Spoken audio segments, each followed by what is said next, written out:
Hi friends, ಎಲ್ಲರಿಗೂ ನಮಸ್ಕಾರ. ಇವತ್ತಿನ ವಿಡಿಯೋದಲ್ಲಿ ಸಿಂಪಲ್ಲಾಗಿ ಒಂದು ಮಾವಿನ ಹಣ್ಣಿನಿಂದ ಮಾಡಿರುವಂತಹ ಸ್ವೀಟನ್ನು ತೋರಿಸ್ತೀನಿ. ತುಂಬಾ ಸಿಂಪಲ್ಲಾಗಿ ಮತ್ತು ಕೆಲವೇ ಸಾಮಗ್ರಿಗಳಿಂದ ಕೇವಲ 5ರಿಂದ 10 ನಿಮಿಷದಲ್ಲಿ ನಾವು ಈ ಸ್ವೀಟನ್ನು ಮಾಡ್ಕೊಳ್ಬೋದು. ತುಂಬಾ ಸಾಫ್ಟಾಗಿ ತುಂಬಾ ಚೆನ್ನಾಗಿರುತ್ತೆ. ನೀವು ಒಂದ್ಸತಿ ಈ ವಿಧಾನದಲ್ಲಿ ನೋಡಿಕೊಂಡು ಟ್ರೈ ಮಾಡಿ ನೋಡಿ. ಯಾವ ರೀತಿ ಮಾಡ್ಕೊಳ್ಳೋದು ಅಂತ ಈ ವಿಡಿಯೋದಲ್ಲಿ ನೋಡ್ಕೊಳ್ಳೋಣ. ಮೊದಲು ಮಾವಿನ ಹಣ್ಣನ್ನು ತೊಗೊಂಡಿದ್ದೀನಿ. ಮಾವಿನ ಹಣ್ಣು ಒಂದು ಸಲ ವಾಶ್ ಮಾಡಿಕೊಂಡು ನಾನು ಇಟ್ಕೊಂಡಿದ್ದೀನಿ. ಈಗ ಕಟ್ ಮಾಡ್ಕೊಳ್ಬೇಕು. ನಾನಿಲ್ಲಿ 4 ಮಾವಿನ ಹಣ್ಣು ತೊಗೊಂಡಿದ್ದೀನಿ. ನಾನಿದು ಸ್ವೀಟಿಗೆ ಬಳಸ್ತಿರೋದು 2 ಮಾವಿನ ಹಣ್ಣು ಮಾತ್ರ. ನಾನು ಫಸ್ಟ್ ಕಟ್ ಮಾಡ್ಕೊಳ್ತಿದ್ದೀನಿ. ಸಿಪ್ಪೆನೆಲ್ಲ ತೆಗೆದ್ಬಿಟ್ಟು ನಾವು ಹಣ್ಣನ್ನು ತಗೊಳ್ಳೋಣ. ಮಾವಿನ ಹಣ್ಣಿನ ಸೀಸನ್ ಇರೋದ್ರಿಂದ ನಾವು ಮಾವಿನ ಹಣ್ಣಲ್ಲಿ ವೆರೈಟಿ ಆದ ರೆಸಿಪಿಗಳನ್ನು ನಾವು ಮಾಡ್ಕೊಳ್ಬೋದು. ಮಾವಿನ ಹಣ್ಣು ಸ್ವಲ್ಪ ಸ್ವೀಟ್ ಇರೋದು ತಗೊಳ್ಳೋದ್ರಿಂದ ತುಂಬಾ ಚೆನ್ನಾಗಿರುತ್ತೆ. ನೋಡಿ, ನಾನು ಈ ರೀತಿ ಎಲ್ಲ ಪಲ್ಪನ್ನು ನಾನು ತೆಗಿತಿದ್ದೀನಿ. ಸಿಪ್ಪೆ ಮತ್ತು ಪಲ್ಪನ್ನು ಸೆಪ್ರೇಟ್ ಮಾಡಿಕೊಂಡು ಇಟ್ಕೊಳ್ಬೇಕು. ಮತ್ತು ಸ್ವಲ್ಪ ಹುಳಿ ಇದ್ದರೆ ನಾವು ಸಕ್ಕರೆಯನ್ನು ಸ್ವಲ್ಪ ಜಾಸ್ತಿ ಸೇರಿಸ್ಕೊಂಡ್ರೆ ಆಯಿತು. ನಾನಿಲ್ಲಿ ಸ್ವೀಟ್ ಇರುವಂತಹ ಮಾವಿನ ಹಣ್ಣನ್ನು ನಾನು ತೊಗೊಂಡಿದ್ದೀನಿ. ನೋಡಿ, ಎಲ್ಲ ಕಟ್ ಮಾಡಿಕೊಂಡು ನಾನೀಗ ಮಾವಿನ ಹಣ್ಣನ್ನು ಒಂದು ಬೌಲ್ಗೆ ಎತ್ತಿಟ್ಕೊಂಡಿದ್ದೀನಿ. ನಾನಿಲ್ಲಿ 4 ಮಾವಿನ ಹಣ್ಣು ಕಟ್ ಮಾಡ್ಕೊಂಡಿದ್ದೀನಿ. 2 ಮಾವಿನ ಹಣ್ಣಷ್ಟು ಮಾತ್ರ ನಾನು ಇಲ್ಲಿ ತಗೊಳ್ತಿದ್ದೀನಿ. ಅರ್ಧ ಕಪ್ಪಷ್ಟು ಮಾತ್ರ ನಾನು ಮಾವಿನ ಹಣ್ಣನ್ನು ತೊಗೊಂಡಿದ್ದೀನಿ. ಮಾವಿನ ಹಣ್ಣು ಸ್ವೀಟ್ ಇರೋದ್ರಿಂದ ಒಂದು 3ರಿಂದ 4 ಟೇಬಲ್ ಸ್ಪೂನಷ್ಟು ಸಕ್ಕರೆನ ತೊಗೊಂಡಿದ್ದೀನಿ. ಒಂದು 1/4 ಟೇಬಲ್ ಸ್ಪೂನಷ್ಟು ಪುಡಿ ಉಪ್ಪು, ಸ್ವಲ್ಪ ನೀರು ಹಾಕ್ಕೊಂಡು ಗ್ರೈಂಡ್ ಮಾಡ್ಕೊಳ್ಬೇಕು. ಮಾವಿನ ಹಣ್ಣು ರುಬ್ಬೋದಕ್ಕೆ ಎಷ್ಟು ಬೇಕೋ ನೀರು ಅಷ್ಟು ಮಾತ್ರ ಹಾಕ್ಕೊಂಡು ನಾವು ಗಟ್ಟಿಯಾಗಿ ಗ್ರೈಂಡ್ ಮಾಡ್ಕೊಳ್ಬೇಕು. ನೋಡಿ, ಗ್ರೈಂಡ್ ಮಾಡಿದ ನಂತರ ಒಂದು ಸೈಡಿಗೆ ಎತ್ತಿಟ್ಕೊಳ್ಳೋಣ. ಸ್ಟವ್ ಆನ್ ಮಾಡಿ ಒಂದು ಬಾಣಲಿನ ಇಟ್ಕೊಂಡಿದ್ದೀನಿ. 1 ಟೇಬಲ್ ಸ್ಪೂನಷ್ಟು ತುಪ್ಪವನ್ನು ತೊಗೊಳ್ತಿದ್ದೀನಿ. 1 ಕಪ್ ಆಗೋಷ್ಟು ಡ್ರೈ ಕೋಕೋನಟ್ ಪೌಡ್ರನ್ನ ತೊಗೊಂಡಿದ್ದೀನಿ. ನಾವು 1 ನಿಮಿಷದವರೆಗೆ ನಾವು ಅದನ್ನು ಫ್ರೈ ಮಾಡ್ಕೊಳ್ಬೇಕು.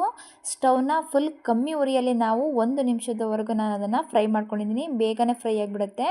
ಗ್ರೈಂಡ್ ಮಾಡ್ಕೊಂಡಿರುವಂತಹ ಮಾವಿನ ಹಣ್ಣನ್ನು ಹಾಕ್ಕೊಳ್ತಿದ್ದೀನಿ. 2 ಕಪ್ ಆಗೋಷ್ಟು ಮಾವಿನ ಹಣ್ಣನ್ನು ಹಾಕ್ಕೊಂಡಿದ್ದೀನಿ. ನಾವು ಸ್ವಲ್ಪ ಗಟ್ಟಿ ಆದರೆ ಇನ್ನೊಂದು ಸ್ವಲ್ಪ ಕೂಡ ನಾವು ಹಾಕ್ಕೊಳ್ಬೋದು. ನೋಡಿ, ಇದು ಕರೆಕ್ಟಾಗಿದೆ. ಈಗ ಅದು 1-2 ನಿಮಿಷ ನಾವು ಫ್ರೈ ಆಗೋವರೆಗೂ ಚೆನ್ನಾಗಿ ಅದನ್ನು ಮಿಕ್ಸ್ ಮಾಡ್ಕೊಳ್ಳೋಣ. ಅರ್ಧ ಕಪ್ ಆಗೋಷ್ಟು ಮಿಲ್ಕ್ ಪೌಡ್ರನ್ನ ಹಾಕ್ಕೊಳ್ತಿದ್ದೀನಿ. ಈಗ ಗಂಟಿಲ್ಲದ ರೀತಿ ನಾವು ಮಿಕ್ಸ್ ಮಾಡ್ಕೊಳ್ಬೇಕು. ನೋಡಿ, ಕೇವಲ ಒಂದು 3ರಿಂದ 4 ಸಾಮಗ್ರಿಗಳಿಂದ ನಾವು ಈ ಸ್ವೀಟನ್ನು ಮಾಡ್ಕೊಳ್ಬೋದು. ನೋಡಿ, ಈ ಸ್ವಲ್ಪ ತೆಳುವಾಗಿದೆ. ನಾವು ಅದು ಗಟ್ಟಿ ಆಗೋವರೆಗೂ ನಾನು ಅದನ್ನು ಫ್ರೈ ಮಾಡ್ಕೊಳ್ತಿದ್ದೀನಿ. ಮಿಲ್ಕ್ ಪೌಡ್ರ್ ಹಾಕಿ 1-2ರಿಂದ 3 ನಿಮಿಷ ನಾವು ಇದೇ ರೀತಿ ತಿರುಗಿಸ್ಕೊಳ್ತಾ ಅದನ್ನು ಫ್ರೈ ಮಾಡಿದ್ರೆ ಸ್ವೀಟು ರೆಡಿಯಾಗುತ್ತೆ. ನೋಡಿ, ಈಗ ಅದು ರೆಡಿಯಾಗಿದೆ. ಕಟ್ ಮಾಡ್ಕೊಂಡಿರುವಂತಹ ಬಾದಾಮ್ ಮತ್ತು ಗೋಡಂಬಿನ ನಾನು ಹಾಕ್ಕೊಳ್ತೀನಿ. ನಾವು ಯಾವುದೇ ಒಂದು ಡ್ರೈ ಫ್ರೂಟ್ಸ್, ಪಿಸ್ತಾ ಆಗಲಿ ಯಾವುದನ್ನಾದರೂ ನಾವು ಹಾಕ್ಕೊಳ್ಬೋದು. ಈಗ ಒಂದು ಸಲ ನಾವು ಈ ರೀತಿ ಮಿಕ್ಸ್ ಮಾಡಿಕೊಂಡು ಸ್ಟವ್ನ ಆಫ್ ಮಾಡ್ಕೊಳ್ಳೋಣ. ನೋಡಿ, ಫುಲ್ಲು ತಣ್ಣಗಾಗೋವರೆಗೂ ನಾವು ಬಿಡಬೇಕು. ತಣ್ಣಗಾದ ನಂತರ ಅದು ಇನ್ನೂ ಕೂಡ ಅದು ಗಟ್ಟಿಯಾಗುತ್ತೆ. 10 ನಿಮಿಷ ನಾನು ಹಾಗೆ ಬಿಟ್ಟಿದ್ದೀನಿ. 10 ನಿಮಿಷ ಆದ ನಂತರ ನೋಡಿ, ತಣ್ಣಗಾಗಿದೆ. ಸ್ವೀಟು ಕೂಡ ಸ್ವಲ್ಪ ಗಟ್ಟಿಯಾಗಿದೆ. ಯಾವ ಶೇಪಲ್ಲಿ ಬೇಕೋ ಆ ಶೇಪಲ್ಲಿ ನಾವು ಕಟ್ಕೊಳ್ಳೋಣ.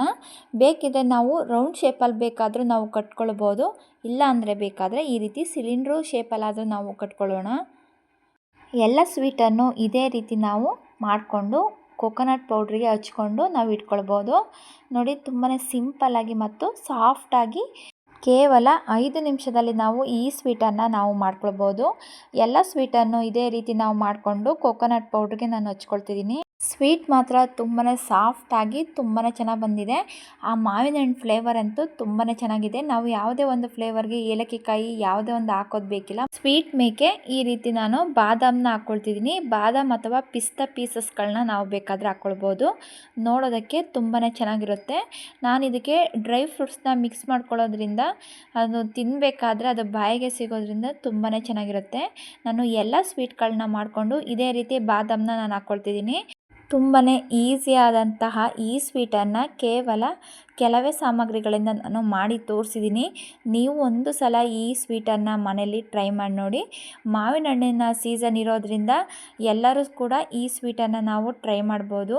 ಈ ರೆಸಿಪಿ ನಿಮಗೆ ಇಷ್ಟ ಆಯಿತು ಅಂದರೆ ವಿಡಿಯೋಕ್ಕೊಂದು ಲೈಕ್ ಮಾಡಿ, ಫುಲ್ ವಿಡಿಯೋ ನೋಡಿ ಸಪೋರ್ಟ್ ಮಾಡಿ. ಯಾರೆಲ್ಲ ನನ್ನ ಚಾನಲ್ನ ಹೊಸದಾಗಿ ನೋಡ್ತಿದ್ದೀರಾ ದಯವಿಟ್ಟು ನನ್ನ ಚಾನಲ್ನ ಸಬ್ಸ್ಕ್ರೈಬ್ ಮಾಡಿಕೊಂಡು ಪಕ್ಕದಲ್ಲೇ ಇರುವಂತಹ ಬೆಲ್ ಬಟನನ್ನು ಕ್ಲಿಕ್ ಮಾಡಿ.